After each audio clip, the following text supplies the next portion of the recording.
Which turbo brand is better? Today we're going to delve into the subject. I believe you're going to be surprised and you are going to learn something.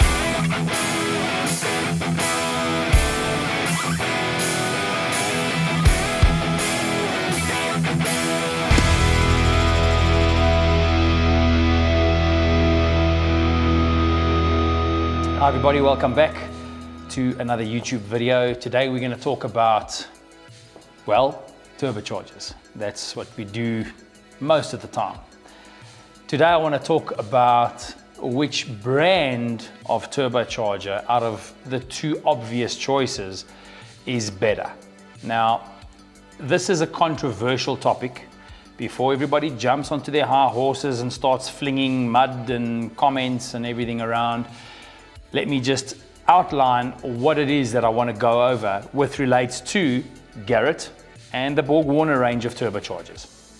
You will always have a die-hard Garrett customer, and you will always have a die-hard BorgWarner customer, and you always have a die-hard Mercedes customer, and you'll always have a die-hard BMW customer.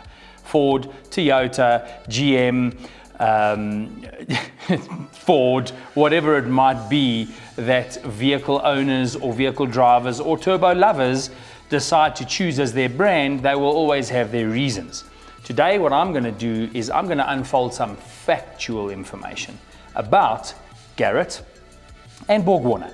I will do the comparisons and I'm going to reserve my opinion for the end of the video, and I believe you'll understand why my opinion is what it is, which you'll learn about later.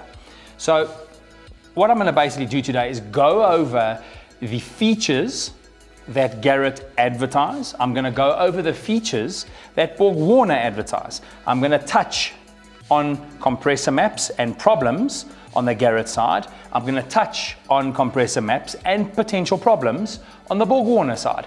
I'm going to go over the pros and cons about each of their features that those manufacturers advertise, and I'm going to show them to you physically. Then I'm going to reveal additional information that neither of the two companies advertise, so that you can get a clear, factual understanding of exactly what goes on inside of both the Garrett offering and the BorgWarner offering. Now, before we carry on, I'm not going to cover every single turbocharger out there. I am not going to cover every frame size turbocharger out there. Every frame size uses a different technology in both aeros and bearing system and bearing housing, etc. I'm going to select the small, or should I say medium frame. So we're going to talk about the GT, GTX Gen 1, GTX Gen 2 G series, 25/28, 30, 35. That's it. We're not going to 40, we're not going to 42. On the Borg side, we're going to talk about the 6258, 7163, 7670, 8474. Those are the size comparisons, model for model, apples with apples, in inverted commas, look carefully guys, between the Garrett and the BorgWarner offering. Yes, there are overlaps. Yes, there are differences. Yes, there are holes, which I'll cover as well. But for the sake of fact, I want to go over specific designs, show them to you, weigh them, explain them, and then you guys can make your own decision at the end of the video. So without further ado, let's begin with Garrett, and we're going to start talking about the turbine designs from the Garrett stable. Okay guys, so what I want to do now is I want to go over the turbine design from the Garrett stable, and I'm going to start with a GT/GTX 30 turbine shaft. Now, for those of you that don't know, in the original Garrett GT 3071R turbocharger, you got two different size turbine wheels. Then you got a third size from the GT 3076R, which then remained the same for the Gen 1 and Gen 2 GTX 3071 and GTX 3076R. So the specific shaft I'm going to be talking to you about today is the GT 3076R slash Gen 1 GTX slash Gen 2 GTX 3071 and 3076R turbine. The inducer measures 60 millimeters. The exducer measures 55 millimeters. This is the shaft I'm going to be talking to you about. All right, guys, so what I've got in front of you here are two shafts. I'm going to take this housing out of the picture for a second. These are two GT30R shafts. One on the left is the GTX Gen 1 and Gen 2, 60 inducer, 55 exducer. The one on the right comes from something exotic. You cannot buy this specific shaft. So I'll talk to you about this in a few minutes. Right, the GT style turbine shaft, as you can clearly see, has got quite an aggressive cutback. Now, what we refer to a cutback as is the angle of the blades that face downwards, the exducer blades that are facing in a downward angle. They do not run when you hold the shaft up like an ice cream or a lollipop. You do not have the blades running horizontal or level with the horizon. They're actually angled downwards. Now, the GT style turbine head has been copied by Precision. It's been copied by, well, all the Chinese knockoffs, etc., etc. It has always been a really successful design. It's proven itself over the years, since the 80s and the 90s. It's a rock solid product. But as time has moved on, obviously, we have progressed and there have been different aerodynamic designs, and the performance range of products has been advanced in such a way that has been a demand for the manufacturers to stay ahead of the game and start making changes to lower back pressure, increase airflow, increase response, lighten the actual mass of these rotating assemblies, etc., etc. This specific shaft has let's count the blades, 2, 4, 6, 8, 10 blades. It's a 10 blade design, and it has been used for 20 plus years. It has been used successfully. They make power. They are proven, race proven, rally proven, road racing, circuit, drag, streets. They are proven. They are quite heavy, and they have not been changed. The basic design has not been changed, or was not changed, for approximately 20-25 years until the G series turbines were released. Now, those are of recent, probably 2 or 3 years ago. Up until that stage, the GT style head has remained. This specific shaft comes out of a turbocharger known as the TR30R. This is a specific turbocharger which you cannot purchase off the shelf.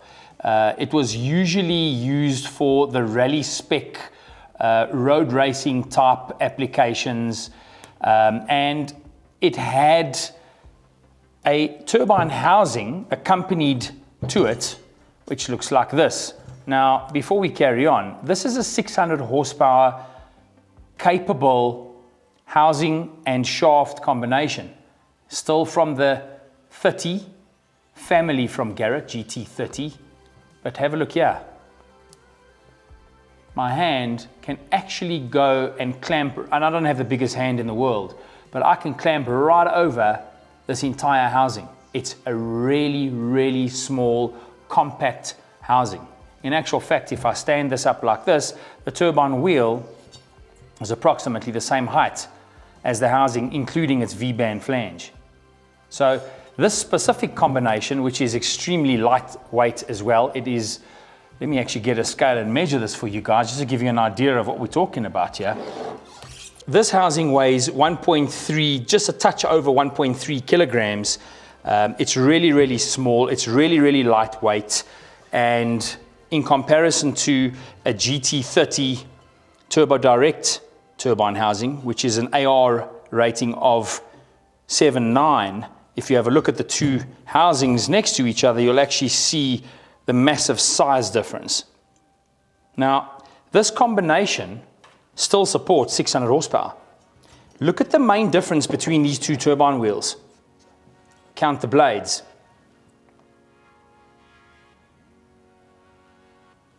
Here we have a 9 blade, here we have a 10 blade. I'm going to stand the two blades up here, and I'd like you to have a look at the distance between blade to blade. So I'm just going to point this so that you can actually get a frontal area of the width between two blades on this side and the width between two blades on that side.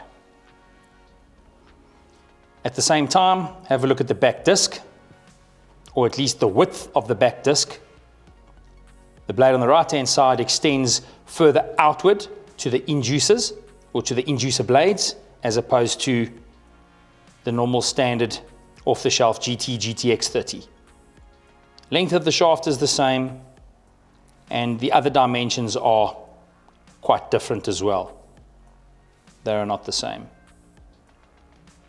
Right guys, so the next shaft I want to do a comparison with is the EFR 7163. I've disassembled the turbocharger to take the shaft out for the specific video, just to give you guys a visual of exactly what I'm talking about, and then we can do direct back-to-back comparisons. The reason I've chosen a 7163 and not a larger or a smaller shaft is because of the fact that the GTX or the GT3076R, which was the very first turbocharger that this specific design and size turbine wheel appeared in, was a 525 horsepower capable turbo, which was the GT3076R, GT, not GTX. This EFR 7163 is rated at 550 horsepower. So in terms of horsepower and flow on the turbine side at least, these are as close as damn it to one another, being an apples with apples comparison. Right guys, so we have GT3076R, GTX Gen 1, Gen 2, 3076 and 3071R turbine on the left hand side, and EFR 7163 on the right hand side.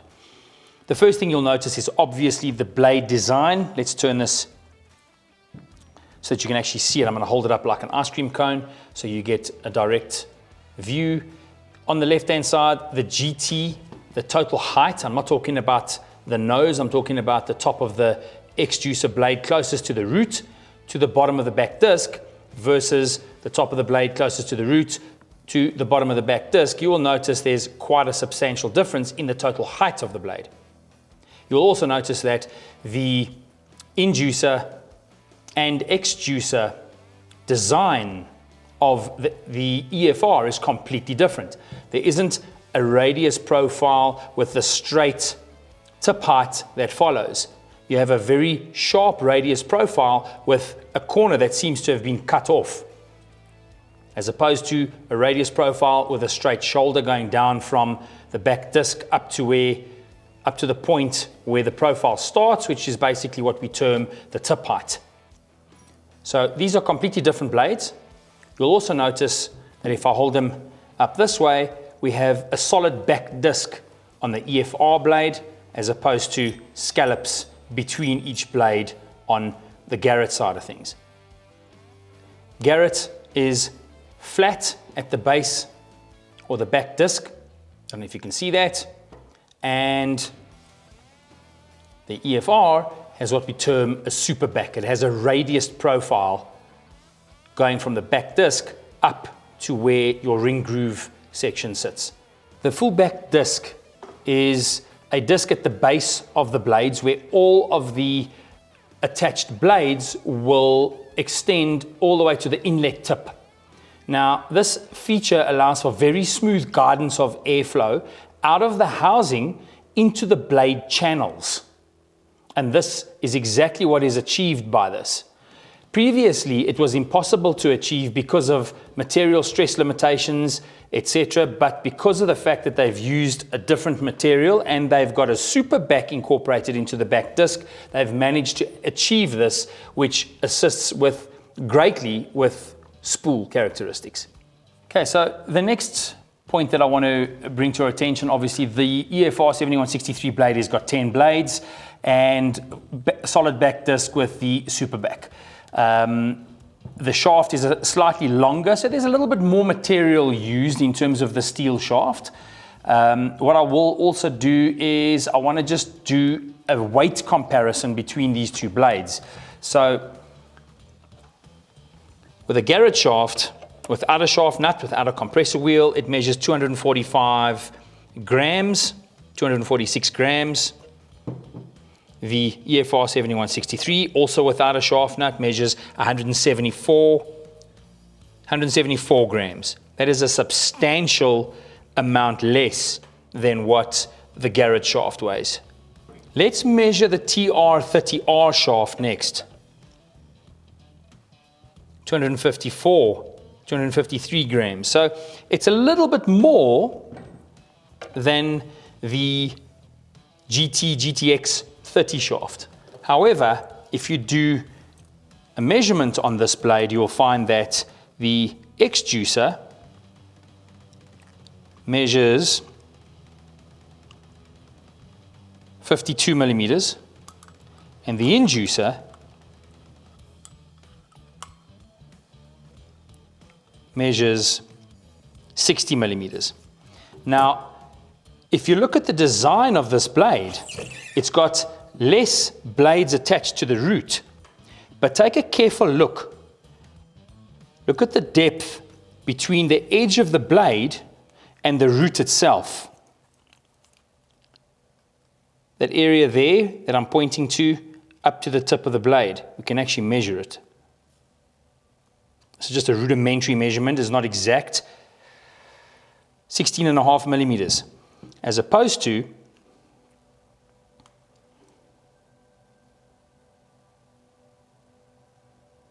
17 millimeters.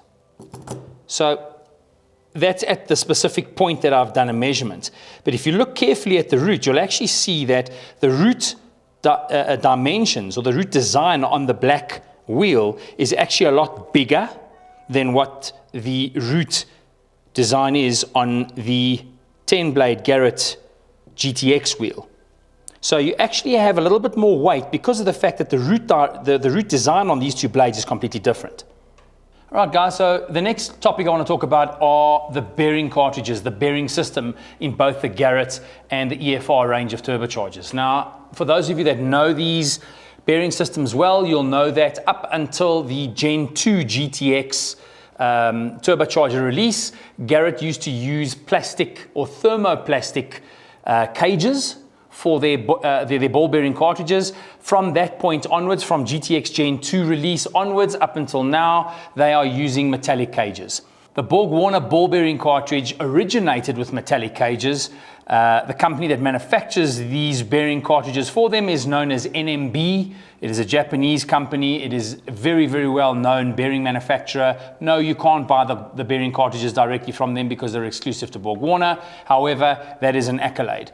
The Garrett original thermoplastic cage design ball bearing cartridge, which we have over here, I'll show you close-ups of in a second, has not changed in terms of the dimensions and in terms of the actual design of the bearing cartridge itself. Yes, there's been some small little changes in terms of where the locator pin or locking pin engages and the length of the inner races. That's about all that's changed. They've changed the material from thermoplastic to metallic, and they've changed from steel balls to silicon nitride or ceramic balls with their latest offering. So the original Garrett ball bearing design had two inner races. These inner races assembled onto the shaft in this orientation. You'll see on the shaft the first dimension is slightly smaller than the second dimension, which is slightly smaller than that final dimension in the corner over there. This inner race has got a ball groove on the edge and a little recess which mates up to another little lip on the end of the shaft over there. So what happens is this inner race slides over the first and the second interference position, and it will engage with the third. Now, I can obviously push this on quite hard with my fingers and I'll be able to get it off again, but you know, the last little section there is going to be quite tricky and I'm going to battle to get it off. That's the orientation of the first inner race. The second inner race has also got a ball groove. I'll get to the ball grooves now, and it's got a piston ring groove or split seal ring groove on the end here, and it also has what we term an air oil separator, the second groove. That's for another video.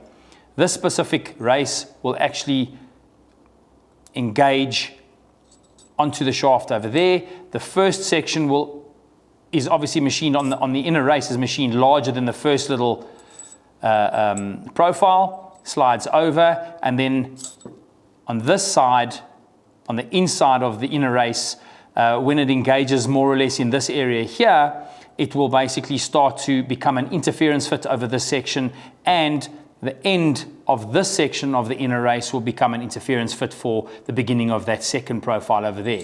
So I'm just going to put it on very lightly because I won't be able to get it off again. And then you have 8 balls which get installed around this ring groove, ball groove, and 8 balls which gets installed around that ball groove with 2 cages. Those cages operate inside of this bearing cartridge. Now this is the outer race. These are the 2 inner races with balls, cage, and then finally the outer race installs over the 2. Now the camera needs to just zoom in and focus on that area there. That is a ball groove on the one side and a ball groove on the other side. This bearing cartridge is damaged, but this is essentially how this gets installed. Yes, these have not been pushed all the way together. Once they are, they will look something similar to this. You'll have the 2 inner races on the inside with your balls and your cage on either side, and this is your outer race. There is an oil discharge hole, that's the larger hole over there, and an oil inlet pin locator, which actually locks the outer race in place so that it cannot rotate during operation, and that's what the pin actually looks like. And that gets inserted through the bearing housing into the outer race. Okay, so that is the original Garrett bearing design. This inner race, with its ring groove, acted as an all-in-one thrust collar, which then would seal on the inside of a little insert, which then gets pressed into your bearing housing. Okay, that design has slightly changed with the latest revision of the bearing cartridge, which looks like this. This is the new G-Series G25, G30, G35 bearing cartridge from Garrett. First things first that you'll notice from the outside, the locator pin position has changed. You'll see that the original bearing cartridge was originally in the center of the cartridge, the outer race. This is now moved to a different position, and there's a reason for that. At the same time, this bearing cartridge is assembled. It has the both left and right, or turbine and compressor inner races installed, and you can see there's a slight gap between them in the middle through that oil discharge hole. And you'll notice that the inner races do not extend past the outer race. They have a separate thrust collar with piston rings in a twin piston ring design that has been added. There are some other changes which I'm not going to talk about in this specific video relating to the oiling system and the restriction in terms of the oil restrictor orifice diameter. But the next thing I'd like to point out to you is, if you can see inside there, you will see a copper type material, and that is your metallic cage, which you will find on both sides. Let's talk about the BorgWarner bearing cartridge. First things first, compare them side by side. There's your 2 oil discharge holes. There are your 2 bearings, both with metallic cages, both share an inner race, outer race, cage and ball design. So this is called a full complement angular bearing system. Now, you will see the bronze type coloration inside there. That is your metallic cage, which appears on both sides. The BorgWarner cartridge is bigger. It has a thicker wall on the outer race, if you compare those two there.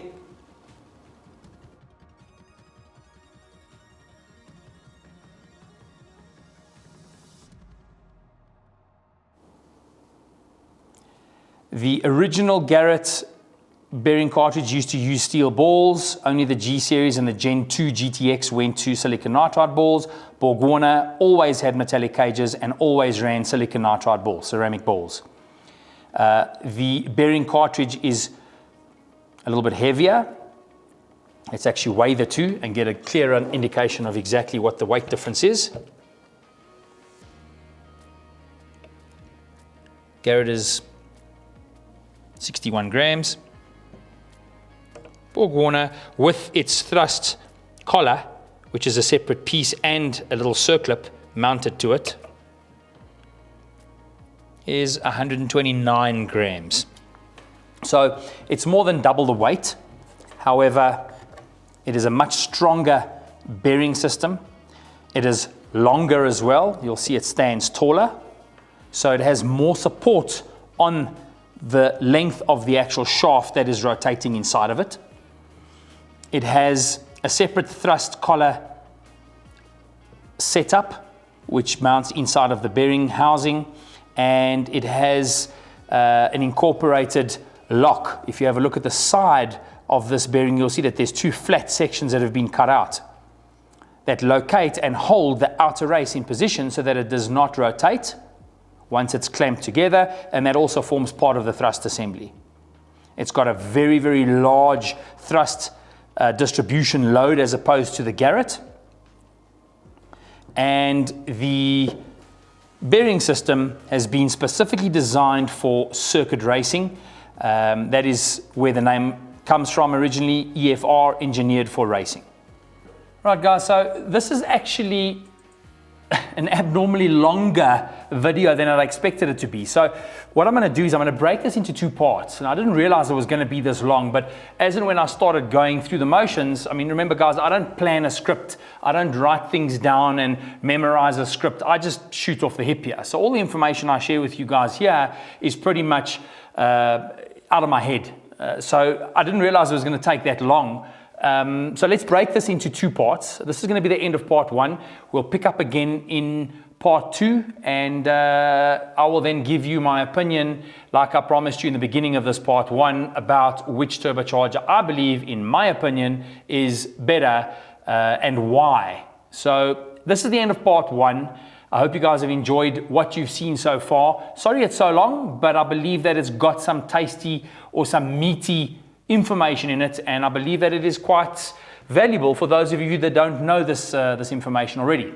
So that's the end of part 1. I hope you guys liked it. Comment down below. Let me know what you think so far, and I look forward to finishing off part 2 for you guys. See you next time.